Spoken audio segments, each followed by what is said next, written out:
नमस्कार, माझं नाव तृप्ती राठोड आहे.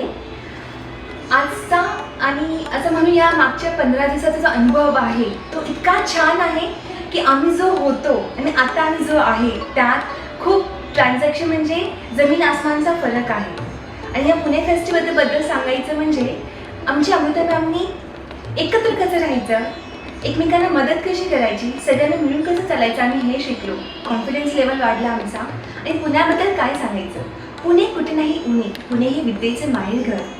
पुरुषप्रधान संस्कृतीत स्त्रियांना कमी लेखणाऱ्या जगात स्वतःची ओळख निर्माण करून देणारा एक मोठा महामंच म्हणजे मिसेस पुणे फेस्टिवल. संस्कृतीला जोपासणारी आणि घराला शोभणारी एक मानचिन्ह म्हणजे मिसेस पुणे फेस्टिवल. आणि ही सुवर्णसंधी आम्हाला लाभली आहे आमच्या अमृता मॅममुळे. Thank you ma'am, thank you Pune festival, Suresh Karmadi sir. आणि आम्हाला इकडे खूप छान वाटत आहे. थँक्यू.